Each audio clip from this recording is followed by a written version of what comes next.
Recording. And a quick intro for Michael.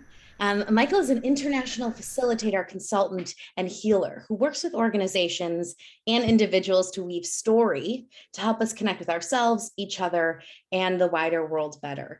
And for all of us, we know the unbelievable tragedies that are happening in this country. What a better time to be talking with Michael and talking about ethical storytelling and grounding ourselves in it today. Again, my name is Celine Krazan. I am from MemoryFox, the community marketing manager, and I will be here just to facilitate in the chat, help facilitate any questions you have. But Michael is really the star of the show today. So Michael, I'm going to hand it off to you to kick us off and get started. Awesome. Thanks so much, Celine.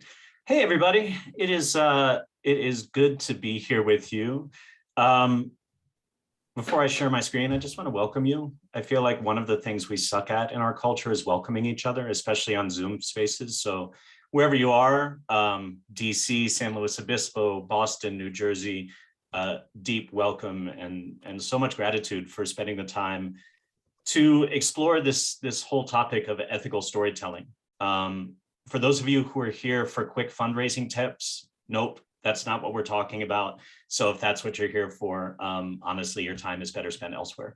But if you're really interested in ethical storytelling and how we can tell more powerful, more creative, more human stories in our organizations and in our work, I think we're gonna have a good time. All right, so sharing my screen, I want to to arrive at 11:30 and then like all the stuff will happen, or you need me to so if you want to mute yourselves, if you're not, that's awesome. Thanks, Michael. Yeah, thanks, Celine. So welcome to Ethical Storytelling, an hour of fun. To get started, I'd like to warm up our storytelling brains and have you take a look at this picture. And don't do this if you're driving, but if you're not driving, what I would love to have you do is write in the chat a one-sentence story inspired by this picture. A one-sentence story inspired by this picture. This isn't like some weird psychometric evaluation. It's just a way of warming up our storytelling brains and moving us into this conversation. Carolina, I love that you took the brief and you went further. Just grace. I love that. This is her moment from Jenny. She sat there gracefully, waiting for her love to arrive, longing. She's preparing. Repose. I love that, Carly. Yeah.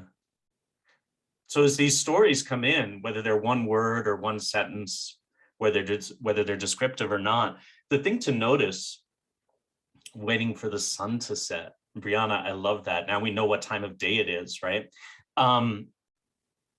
A special event and waiting patiently. So notice, I can't stop reading these. So Adam, I love it. She sat by the window. Why? Because her feet were hurting. So now we're getting even more context. So notice, right? Even from this one picture, oh, Norley. Yes, she took a deep breath to help quiet her mind. So now we have action from this one picture. You're all looking at the exact same data, the exact same moment in time. And we are all getting different stories from it, right? Some of us, there's longing, there's preparing for action, there's waiting for the big ceremony. Maybe we danced all night. There's curiosity, Dana. So there's a multiplicity of stories in the same event, in the same data that we're all looking at. The other thing that I'm noticing, and this happens with every group that we play this game with, is all of us are centering the human, right? We're curious about her, and there's good reasons for that. She's centered in the image.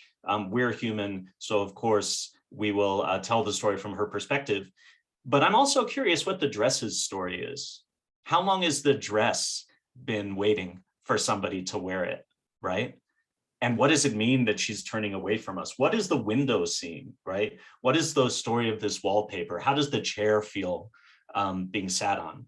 So one of the things that we can layer in right at the beginning of our conversation about ethical storytelling is embracing a multiplicity of viewpoints, embracing a lot of different perspectives on a single event, right? So what in our organizations or our work may seem like a clear single story may in fact include a lot of different options and a lot of different stories. And we'll be looking at that as we move into our conversation. So over the course of the next 53 or so minutes, we're going to start pretty broadly, talking about why this matters, or at least why this conversation matters to me. We're all bringing our own stories and our own expertise into the room. Then we're going to unpack some of the challenges and opportunities around this conversation that is emergent and evolving around ethical storytelling. We'll look at a couple ways ethical storytelling pops up in practice, and then we'll wrap up and move on to our days, our afternoons, our mornings, wherever we are in the country. A few agreements as we start. This conversation can get a little bit provocative, so I ask that we all approach it with an open mind and an open heart. We won't have a chance for too much interaction between us, but that also includes how we treat ourselves when we come into conversation around some of the very real harm that the way our sector has traditionally done storytelling is doing in the world. This is an open space for questions, so please feel free to chime in the chat at any point if you have a question, and I'll try to catch all of them. If not, I'm always available via email afterwards for any follow-ups. Confidentiality, just, please, if anybody shares anything in the chat or verbally about their work or their organization, please let this be a privileged and confidential space. Let's not share each other's stories outside of here.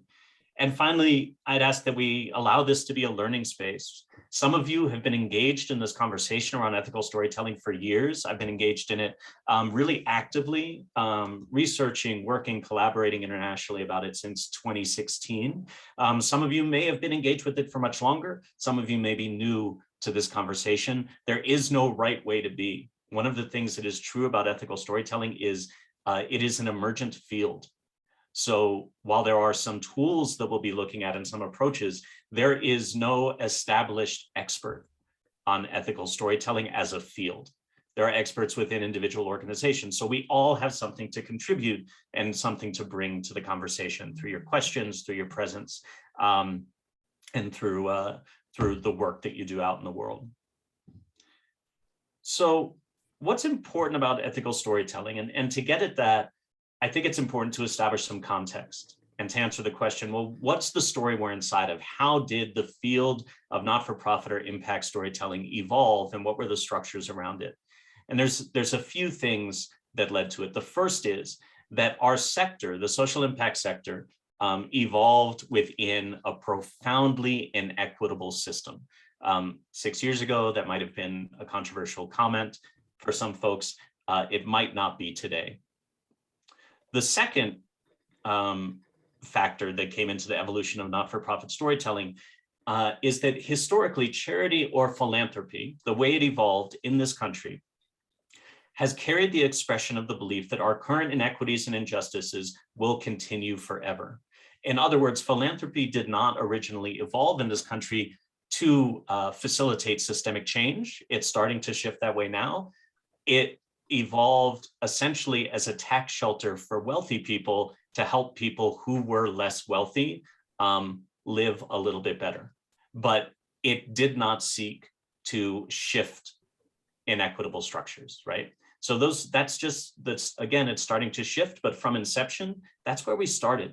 And as a result of that, our storytelling evolved to be effective within those systems and structures, right? We learned, and the best practices that have evolved in the sector were designed to cater to the originators of philanthropy, the originators of the not-for-profit sector, right? And we see that in our storytelling. And so totally unintentionally, what can happen when we tell good nonprofit stories, quote unquote, is we are completely unintentionally contributing to inequitable systems of oppression, old ways of being that increasingly, it's obvious, are no longer of service to many of the communities we serve. I want to drop in a quote from Edgar Villanueva. You may have read his book, Decolonizing Wealth. If you haven't and you're in the fundraising or philanthropy world, highly, highly recommend it. So really, really beautiful, deeply moving and deeply thought out kind of analysis of where we are as a sector. And the quote is, "We must heal our culture and our institutions by identifying and rejecting the colonized aspects of our culture and our institutions." What he says is, in using money as medicine, we can eradicate the colonizer virus from our funding institutions. Instead of divide, control, exploit, we embrace a new paradigm of connecting, relating, and belonging. I like to swap in the word story for the word money here. So we can use story as medicine, not just as a fundraising tool, not just as a marketing tactic, not just as a way of communicating externally, but also as a way of communicating within our own organizations and within our sector, to start simply by the types of stories we tell and the way we tell them to shift deeply rooted beliefs, while also supporting our missions, building a community of support around our work. So for me, ethical storytelling is part of an ongoing healing process within our organizations, within our sector, and within our society. The idea is that when we approach it as a conversation and a practice, we can take storytelling out of just the realm of communication, marketing, fundraising, and it can become a way of promoting healing while enhancing our culture, impacting community. And out of that, there's a key question that comes up that will be kind of guiding our conversation for the next 45 minutes. And that question is, how might we collect and craft stories that center connection, relationship, and belonging? So that's kind of the core question that we'll be looking at these next few minutes. So we're going to look really at two areas that can have some ethical concerns when it comes to our storytelling. One is the types of stories that we tell, and the other is how we go about gathering and distributing those stories. So first, let's look at the types of stories that we tell. The most common not-for-profit impact story is what we might call the grand transformational arc, or the hero's journey, right? This is a story, the most simple, dumbed down version of this, we'll look at a case study in a moment, but the dumbest version of this is Michael was not doing well. Michael was addicted to drugs. He was living on the streets. It was bad shape. Michael found our organization and went through our program. Now Michael is doing better. Give us money, or call to action X, right? That is the basic trajectory that I think we still see in a lot of impact and fundraising and marketing and not-for-profit stories. Let's just take a moment to acknowledge that that is an established best practice in the sector. I've certainly, in my math 30 years working in one way or another in the not-for-profit sector, have told and written many stories that follow that template. Let's look at one, right? So a case study of what this looks like in the real world. This comes from a fundraising letter that I received, I believe, in 2019. For those of you, yeah, thanks for muting that, Celine. I'll read this just so you don't have to drive off the road in case you're distracted. This is a story. Imagine being told that your 8-year-old son is on his way to jail. This is exactly what Sylvia, a mother of a boy with autism and ADHD, was told over a decade ago by his school. Maddie did not speak until he was 8. He was expelled from preschool. In elementary school, Paris was sent home. Maddie was sent home every day, adding up to a year of lost classroom time. Maddie's ADHD and autism caused his hyperbehavior, but his school refused to provide any services to remedy these behaviors. Once she found out about our program, things changed for Sylvia and her family. Through our year-long intensive classes, Sylvia learned how to advocate on behalf of her son. So I want to pause right here and say that from a conventional storytelling perspective, this kind of checks the boxes. We have a main character, right? We have a challenge. Maddie didn't speak until he was 8. He was expelled from preschool. We even have an antagonist. The school won't do anything to help, right? So from a structural perspective, right, this is a story. And when I've shared this in other live workshops, I've had people read it and go I was really moved by that story. It was really beautiful. So let's see where the story goes next. Maddie is now 23. He defied a decade-and-a-half-old prejudice his school had against him. After graduating from an anonymous non-public school last year, he enrolled in the local community college. Now he's on his school's swim team. He tutors other children in math. So Maddie has emerged victorious. This is a classic story arc. The boy who did not speak until he was 8 is not on his way to jail. He's now on the board of trustees for his college. What a victory. Contribute today to help more children like Maddie. I know the organization, I did a little work with the organization that sent out this letter, and this was a pretty successful fundraising letter. It went to people who were already familiar with the organization, and it met, slightly exceeded their fundraising goal, right? So if the only metric we were looking at was success of fundraising letter, this one, this would be meet that bottom line, right? It would meet that definition of success. Let's unpack this a little bit and look at some of the challenges that are inherent in this story and this type of storytelling in general. The first is that we are creating a division between Maddie and us as the potential contributor, right? Something that we don't know is how this story was gathered. Was it done in collaboration with Maddie and Sylvia? What level of collaboration? There may be an element of story extraction, which is very common, right? Often when story gets siloed into marketing and communications, what'll happen, and I have certainly done this, when I was a grant writer, I would run up to a program staff because I had a report to, I said like, oh my gosh, I need the most dramatic story you have. They're asking for a success story, please help. And then the program manager would kind of roll their eyes and give me something suitably dramatic like this story. And I'd check off that box, right? That's, I would consider that an extractive form of storytelling. Often this type of story also doesn't accurately represent what success actually looks like in our organizations. For this organization, most of the kids they work with don't end up on the board of trustees of their college. When I worked in homeless services, most of the people who received services there actually didn't end up getting housing. And yet those were the stories that we told over and over and over again, because that's what we thought people wanted and needed to hear. That type of unrealistic portrayal of success creates expectations in the minds of our board members, in the minds of our funders, in the minds of our staff, even in the minds of our clients who might read our newsletters, right? Or hear us tell stories at events, and in the community of what the work of our organization looks like.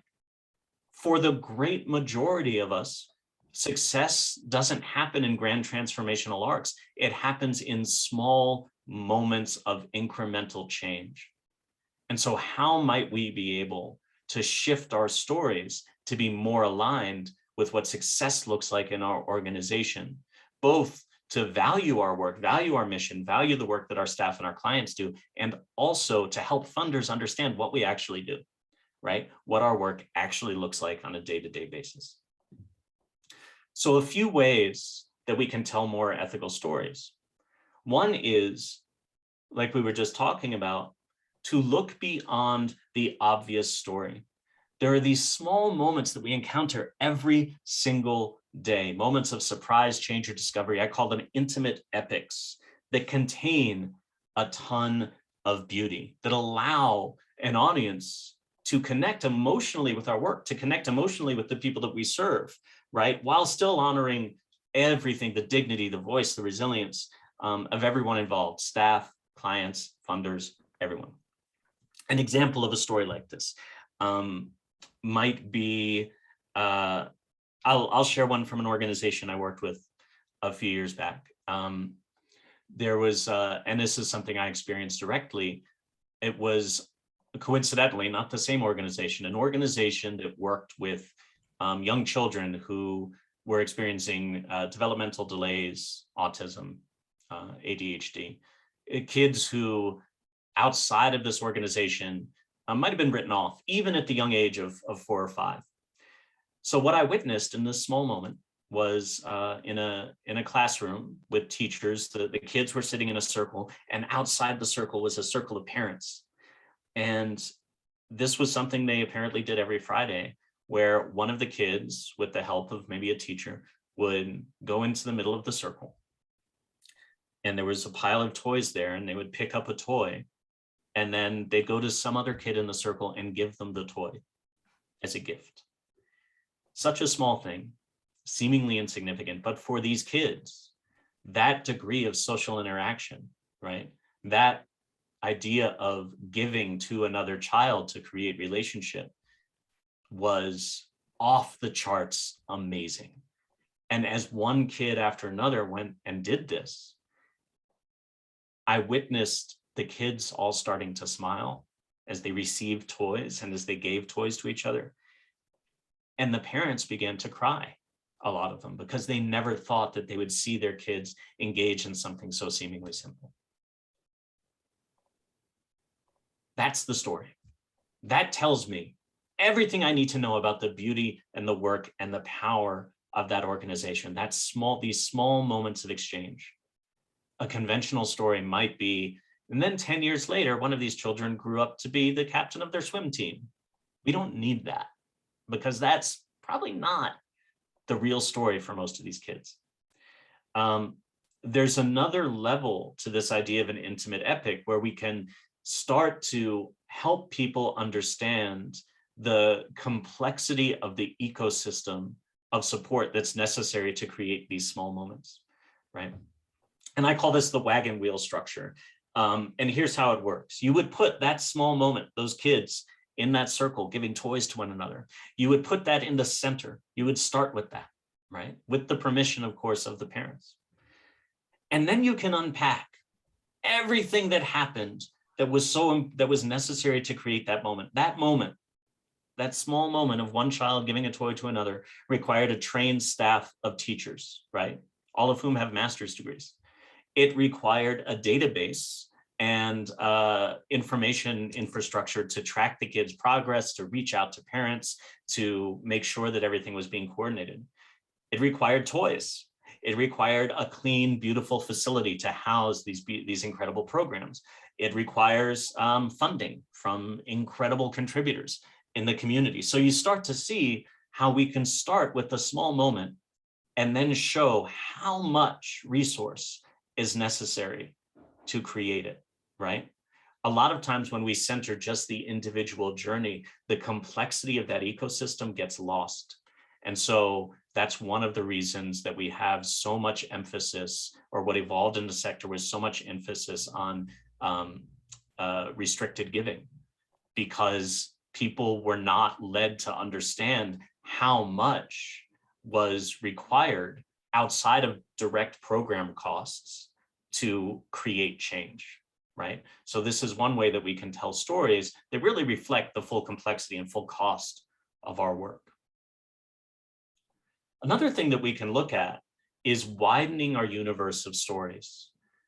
What if we move beyond client stories? And some of you, I'm sure, already do this. Our volunteers, our board, our staff, many others already have stories that are impactful and can build community around your work, right? I was working with an organization just last month, and they are kind of a story-based organization. They work a lot with story, but they had never brought their staff and their board together to share their stories with each other. And so that's what we did for about an hour and a half. We just shared stories, and it was absolutely transformational. The division between, and this is a small organization, just about 20 people on the staff, the division between board and staff just kind of evaporated. And the staff all said, I had no idea that our board members had such a personal connection to our work. And it changed everything about the way they relate to each other, right? And so now those board members are being encouraged to share their story on behalf of the organization, as are their volunteers, as are their staff, right? So more ethical stories widen that universe of stories that's available to us and get us out of that sometimes single-minded pursuit of the most dramatic thing that's ever happened. Another aspect of this, and if you remember from that story about Maddie, the first thing we learn about Maddie is that his ADHD and autism caused behavioral outbursts. Then the next thing we learned is his school didn't pay attention.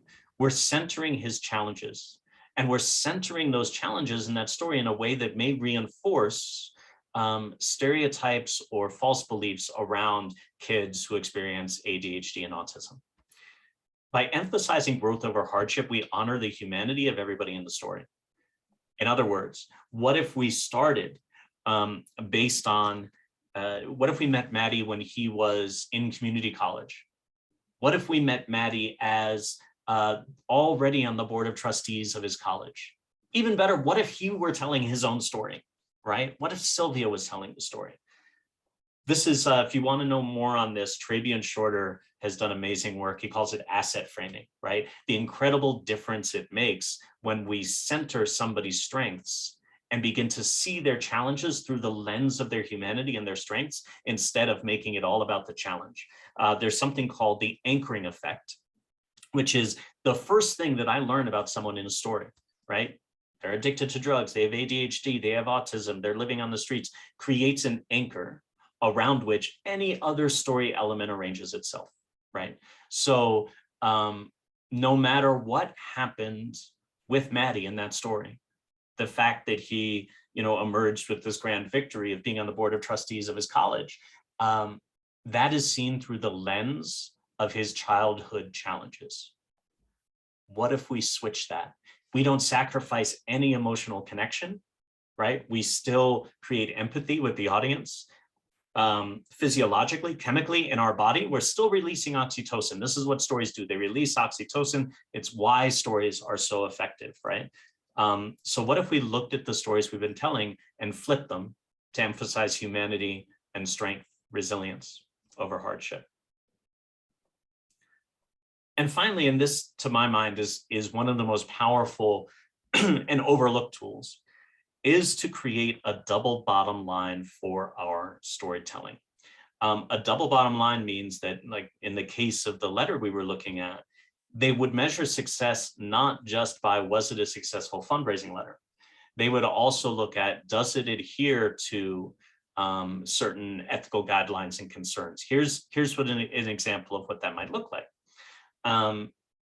If our story is successful, if it gets whatever percentage of clicks and is consistent with the ethical storytelling pledge, which you can find at ethicalstorytelling.com. It's a great resource that can help structure conversations about ethical storytelling within our organizations. One of the things that's very common is that there's nothing new about what we're going over today, but it might just be a concern that's isolated to one part of our organization. And one of the things that makes it hard to talk about is it's a big topic, right? We start to get into issues of colonization, decolonization, implicit bias, conversations about diversity, equity, inclusion, all overlaps with ethical storytelling. And so things like the ethical storytelling pledge or the dignified storytelling principles are great ways to create a safe structure to have these conversations. So another example of a double bottom line, our story is successful if we raise however much and adhere to dignified storytelling principles, which can be found at dignifiedstorytelling.com. They also, if you haven't come across it yet, Dignified Storytelling has a phenomenal, I think it's almost 200-page handbook that we put together that has so many best practices, case studies, creative ideas of ways you can incorporate some of what you're talking about into your own work, right? And so thinking for a moment, right, going back to that story about Maddie and his mother and his journey, we can see there's already so many ways that we could tell that story in a more ethical way. We could have Maddie himself tell the story.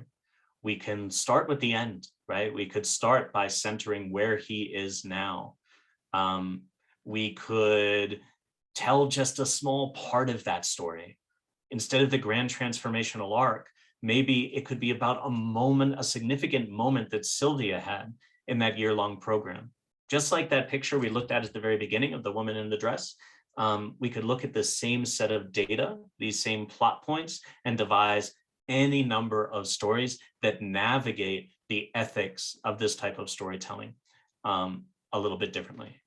So I realize I'm sort of going fast. So I want to pause before we move into the second part around how we gather stories, just to see what's resonating. How many of these, I'm so curious, so much has changed even over the last 2 years. How many of these ideas you're already using in your work, and any questions that might be coming up. So I'll pause for a sip of water and see where you're at.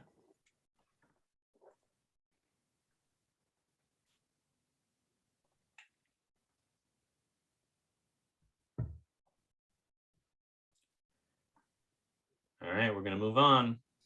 Actually, Michael, I have a question. Yeah. Carolina, hi, how are you? Hi, Carolina. Very amazing stuff, by the way. Great webinar. I was just curious to see, I saw your, the percentage that you put around how do you define the success of a story. But I was just thinking about once you reframe that story to those small moments, right? And just all the things that you mentioned, how are you sure to really show impact? Because I'm thinking about one of the reasons why we tell stories is to really show the impact. And I know what you're saying around, like, yes, that moment, with the kids, I mean, you can see that whatever they are working towards is working, right? Because of the way that the kids interact. But how do you really make sure you show the impact of the work? Because it's still, that's the way that we get more funding for the work, right? Like when we talk about grants and so on, like, so just really curious around, like, how do you really make sure that the stories do both without really continue focusing on the impact piece? Absolutely. Yeah, there's a lot packed into that seemingly simple question. One thing is, if you experience emotion when you're sharing a story, other people will too. And that's due to a phenomenon known as neural coupling. It works with spoken and written storytelling. If you don't feel anything, it's guaranteed that nobody will feel anything, right? That's the one law of storytelling. If you don't feel it, nobody else will feel it. In terms of, how do we make sure that we're accurately or really portraying the impact of the organization? There's a lot that goes into that. One is, what is the impact of your organization, right? Is it, we're going to end homelessness? That's a hard thing to prove. Is it we're going to, an organization I've spent years as the director of development, their mission was to support, assist, inspire and support young people experiencing homelessness to live self-sufficient lives. So for them, impact stories weren't about them getting housing. Impact stories were about moments of inspiration and shift, right? So some of it has to do with defining our definition of success. And then the third element is, grant makers and funders. And I also work on the funding side of things, right? So I also work with foundations and funders to talk about, like, what are the questions that you're asking? If you're asking for a success story, you're going to get sort of pretty unethical stories very often. So working with them to develop better questions, right? To shift the structures. I wish I had a super concrete answer for you. But the other thing I'll share is that ethical storytelling is a process, and it's always a negotiation.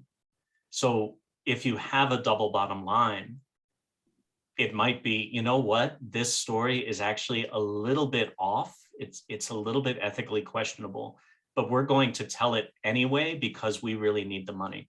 That is a conscious decision. And that's okay. As long as you're having the conversation, that is progress. And then over time, it starts to shift. A lot of the pushback around ethical storytelling comes because people think I or somebody's asking them to change everything at once. That's a recipe for disaster on several levels, right? One is too much culture shift too quickly is doomed to failure. It never works. The other is you may alienate your donors if you don't take them along on the ride, and your staff if you don't take them along on the ride with you, right? So again, orienting towards process and conversation. Michael, yeah, I'm sorry, keep going, finish that. And then I was going to loop in the chat questions. Is that wonderful? That's exactly, awesome. we're the same brain. Yeah, so Marisol, beautiful question. Can you talk about how you approach this with orgs? So many are often thinking about fundraising. This is hilarious because I did a training last week for 40 organizations, and they kept going, how is this helping our fundraising? And my answer was, it might not be. It might, that's not about this. But the way I approach it is really gently saying, look, the way you're telling stories, and we'll look at this in a minute, not just the stories we tell, but the way we approach them is actually working against your stated mission, right? You're out of alignment. And over time, that will take a toll on your culture. And so what might be some small concrete things that we can put in place right now to bring you into greater alignment so that you can be in greater integrity with your mission, right? And that's coming at it through, not that this is the right thing to do just on the face of it, but this is about your mission, is a way of getting into the conversation. And Lori, I love this question as well. You know, if part of a person's story does not adhere to ethical storytelling principles, but they want it to be shared, should we abide by the protagonist's wishes? Who are we to censor their story? You're not. If they want to share it in that way, then the choice you have is whether you amplify that story, right? That's your call. Externally, they can share it wherever they want, right? Because sometimes, and this gets into a really deep conversation around our minds. And I've worked with people who receive services who believe that the only story people care about is how they were so addicted to drugs and lost their children and all of these things. And in one conversation, we were able to shift that, not by telling them they're wrong, but by saying, hey, I'm curious, what other interesting things are there about you, right? What are your hobbies? What do you like to cook? And just watching their entire demeanor shift, right? So there may be opportunity through conversation to create shift as well. Yeah. Brianna, I see your hand up. Hi, thank you so much for this. I just have a quick question, or I was wondering if you could speak to when you ask people to share their stories, how you navigate consent, and if that changes and over the internet, like, you know what I mean? Like their stories get taken. And I was just wondering what like those conversations look like with clients. It's as if, Brianna, I planted you in the audience because that's exactly what we're talking about next. So let me go back to the presentation, and we're gonna go into that in a lot of depth. Yeah, thank you for that question. Really cool. So to answer Brianna's question, let's look at ethics and how we gather those stories, right? How we ask folks for their stories and how we hold that. It's not just the stories we tell, right? Like Brianna's edging into, the way we gather stories, the way we ask them, the way we navigate consent really matters. It impacts not just the stories themselves, but also the culture around our mission, right? How do we honor the voices of the people we serve? How do we honor our board members? How do we honor the voices of our staff? Because story is sacred. And one of the things that can happen when we approach it as a resource or something transactional is we lose the magic, the sacredness of story, to the detriment, not just of the storyteller, but also of our mission, right? Of the soul of our work often. So I want to share a brief story about a time I really screwed this up, just to get us into the conversation. This was in like 2009. And I was, again, working with young people who had experienced or were experiencing homelessness. And we were having a big gala coming up. And one young man who had gotten into housing and was, by all accounts, doing pretty well, asked if he could share his story at this event. And I was like, yes. And I got the executive director's consent, and and he was great. We coached for about a month and put together a really beautiful story that was about his strengths and his creativity, and also the challenges that he faced.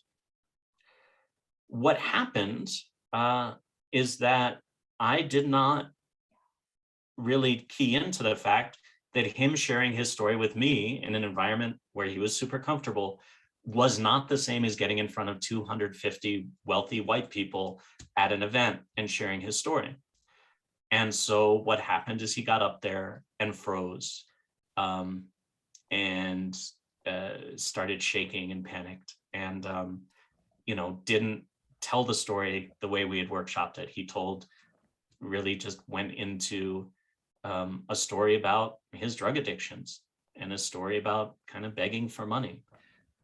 And in that moment, it was a re-traumatizing experience for him, and he experienced setbacks. That was all very avoidable.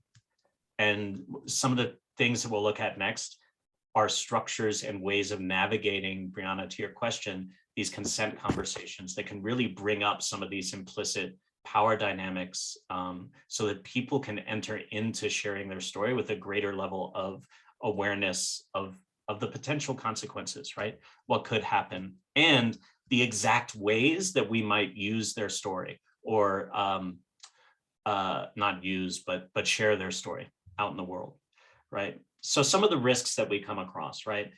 Re-traumatization. We run into implicit story dynamics. If we ask someone to share their story, they may believe that if they don't share it, then they'll be cut off from services, or that they'll get some sort of reward, right? Expectation of reciprocity, especially with the internet, social media, YouTube, lack of control over a story, certainly with the media, lack of control over a story once it's out there. And then for storytellers, sometimes there's an fear of the story not matching their reality, right? They may tell a story from a place of feeling really strong, and then a week later, have a relapse, or something happens that sets them back. So there can be fear around that as well. The core piece of this is what I might call deep consent. And again, if you download the Dignified Storytelling Handbook, I believe they have a deep consent form. If not, you can email me. I'll give you my email at the end of this, and I'll send you a sample form. But the idea, usually when we're getting consent, it might be just like a media release form, something like that. The idea of deep consent is to create a relational partnership with our storyteller through conversation, so that the storyteller understands why we're asking them to share their story with us, how it will be distributed, and their agency in approving the story before release, right? So one of the core ideas of deep consent is we show the story to the person who's like the main character, the protagonist, the narrator even of the story, before we put it out there, to make sure they're okay with it, right? And if they're not, we change it or we take it down. In writing, sometimes not such a big deal, but sometimes with a video, we've invested a lot of time and money in putting this thing together. And if somebody comes in at the last minute and says, actually, I'm no longer comfortable with this, then we have to kind of ethically make the hard decision to not share it, right? Which is a great reason to enlist their partnership at every step of the way, to make sure that they're on board as much as possible, right? The other thing is to make sure that we're never asking, and this is the grossest possible way of putting it, but it's more or less what sometimes happens, is that we'll get somebody in a room and we'll say, hey, I'd love your story. What's the most traumatic thing that's ever happened to you? We need to use it for fundraising, right? We'll never actually use those words, but sometimes that's just what happens. Deep consent helps put guardrails against that, because one of the things we might ask is, what story are you excited to tell, right? What is a moment that you'd love to share with our community, right? And so this, incorporating that deep consent, does two things. One, it puts a structure in place, right?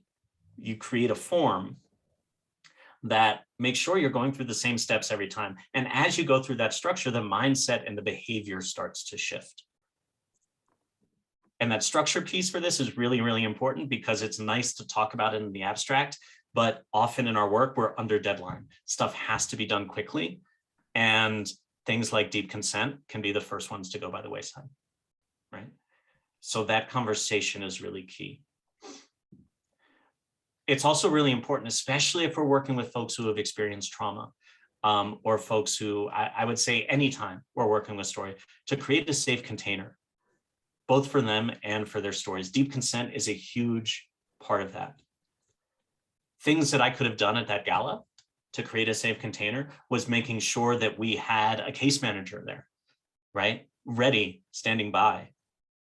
I could have put a process in to check in with him 2 minutes before he went on, just to see how he was doing, and make it clear that if he wanted to opt out, he could, right? There was no sense of obligation there, right? How can we create that sense of safety that goes beyond simply being trauma informed, right? How do we create something that's not just trauma informed, but is a truly deeply safe space for people to share their stories? And again, this varies by organization, by your capacity, and by the type of work you do, right? So for a theater company, it might be much easier to create a safe container than it is, for example, if you're a women's shelter. And sort of something that's been peppered through our conversation, this idea that we're engaging with a process, right? And so ethical storytelling, storytelling in general, when it is only siloed into fundraising and marketing, becomes more likely we're going to bump into some ethical issues. But if we adopt it as an organization-wide practice and conversation, when everybody has the same vocabulary, when everybody's read the dignified storytelling principles and ethical storytelling principles, then it becomes much more likely that we'll be able to engage with ethical storytelling as a practice that deeply serves our mission and everybody in the ecosystem of our organization. I'm going to pause there again for questions or any reflections on this before we kind of move into the last few minutes of our time together. Yes. Michael, I have another question. Welcome back.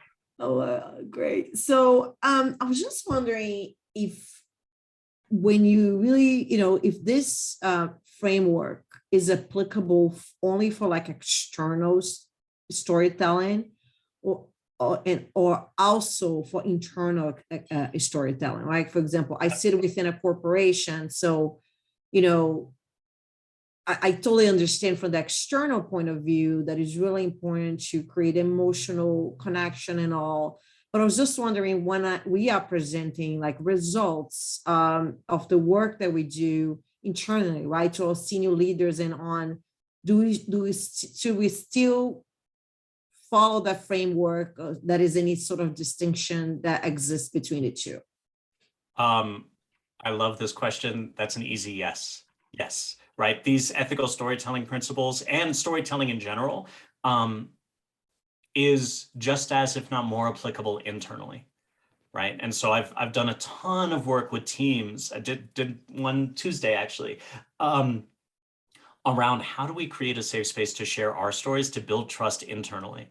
And what does it look like to integrate this type of communication, this type of deep listening that storytelling invites into quarterly presentations about results, right? So yes, right, as much as you're able to, taking this same mindset into our internal communications makes a huge difference. Yeah, thank you for that question.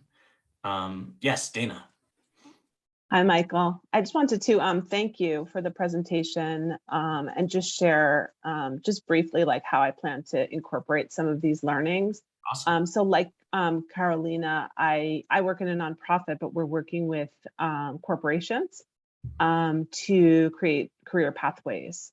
And even yesterday and frequently I have conversations with frontline managers or senior leaders about the young adults who are working as interns in their areas.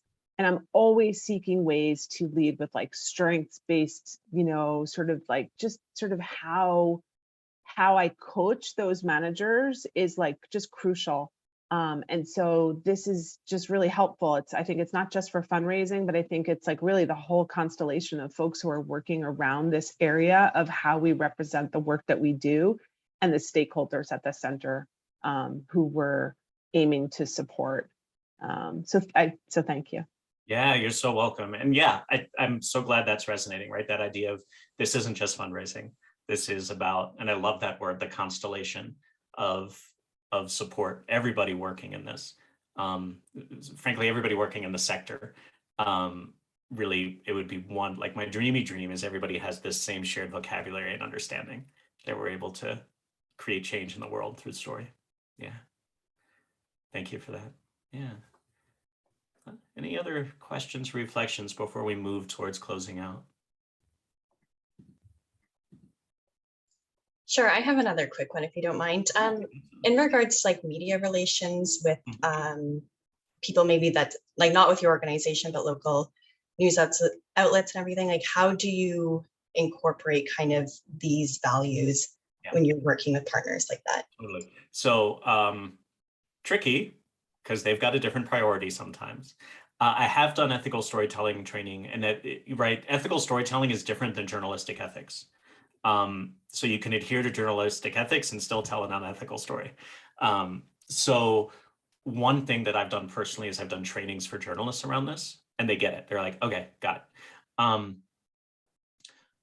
Some of it, like I've worked with some organizations who are incredibly judicious with the journalists that they work with, because sometimes their singular priority is to get clicks or, you know, whatever the thing might be.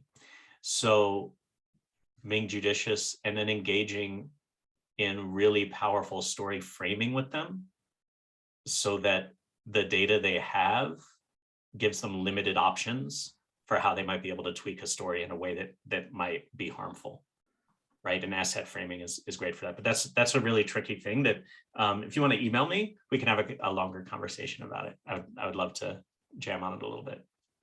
Yeah. Hey, Michael, I have one quick question regarding the hero's journey versus telling the stories of the intimate moments, or I forget what you call it, but it's a beautiful idea. Funders that give us money, give us a lot of money, have expectations that we're creating very significant change. And those little intimate stories, while they are beautiful and true, may not satisfy that desire or need. Yeah.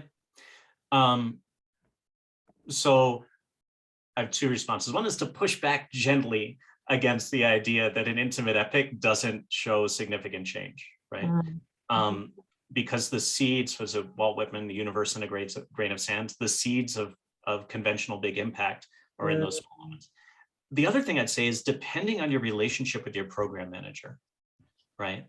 It can be worth having a conversation about the types of stories that they're responding to and why. Because my experience is that sometimes funders just don't know the different questions to ask.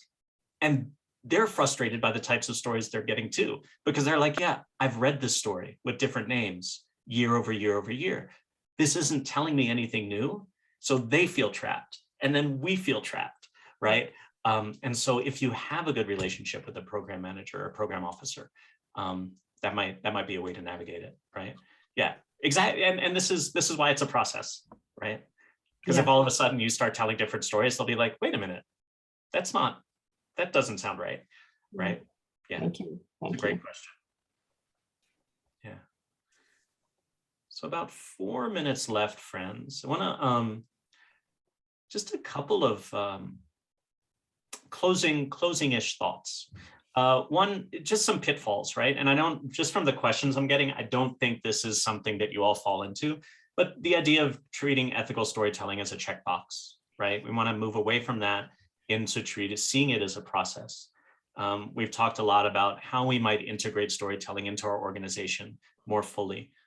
There's an activity called story circles that can be really powerful. Again, you can email me and I'll send you a guide to those, but that's a really great way to get everybody's voice into the storytelling world. The challenge of time, which I'm up against right now, I'm very conscious of it. When we tell stories in this way, it takes more time. It just does. Deep consent takes time. And that's why this is an ongoing conversation. There are times when we simply don't have time, right? That grant deadline is on us. We haven't had a chance to put structures in place. You know what? For now, we're going to tell stories in the way we've always told stories. And then we're going to be okay with that because we know that we're putting stuff in place to create shift going forward. Another question that comes up a lot, what if we see a dip in fundraising? You might. Then you sit with it and see if it's worth it, right? Any change comes with risk. And so for each organization, it's about, is this risk worth it to be in greater alignment with our mission, right? And ultimately to get more interesting, more nuanced, more human, more dignified stories. No time for that because you all had so many great questions. So closing, what always emerges when I think about this is in ethical storytelling really recenters humanity in our stories and in our work. And we're never going to get it right, right? There's a lot of grace we can offer ourselves as we engage in this conversation, and a lot of pressure we can take off of ourselves, even as we dedicate and rededicate over and over again to moving things back into greater alignment so we can lift up the voices and dignity of all. I want to close with an invitation. Let me be a resource for you. Like I love this. I love this work. There's my website, storyandspirit.org. There's my email. Thanks, Celine. It's my real email. I answer it. So if you have questions, if you want resources, please feel free to reach out. I'm not on Instagram, but if you are, you can follow me there and I'll occasionally post things. But deeply, deeply grateful to have this time with you. And deeply grateful to Celine and to MemoryFox for inviting me to share this space with you and share a bit about ethical storytelling. So I think we'll close. Look at that, 1 minute to go. Yeah. Thank you, Michael. And what I can say, not just with the chat and with all of the wonderful questions, I learned so much today. So thank you for being so generous with your time and sharing it with us. Again, we would love to collect your stories and share them with Michael and feature them. So you can scan that QR code. That is a campaign we built to collect your feedback, but also collect your stories. Any other closing thoughts, Michael, as we wrap up here and let everyone else enjoy their day? Not really. I think just grateful that you all took the time to be part of this conversation. And, what is emerging is a community of practice around this. So look to each other, look to others in your community, and keep this conversation going because it's important and it matters and it creates change. And it's such a deep privilege to be a part of it. So again, deep gratitude to getting to spend this time together with you. And this is something that we want to keep doing for our community, for all of you, and keep building out. So hopefully to have Michael back again to do another webinar with us so we can cover that stuff that we didn't get to cover at the end. But again, at MemoryFox, we're committed to partnering with people just like you, Michael, to bring our nonprofits who are doing the work on the ground, get really those best practices. So thank you again for being so generous. And thank you to all of you for joining us today. You'll get an email with this link and with some more content, and we can't wait. Look out for our next webinar. It's on aspirational communication with someone else just as wonderful as Michael. But thank you again. Thank you for being here and have a wonderful rest of your Thursday. Thank you, everybody. Be well.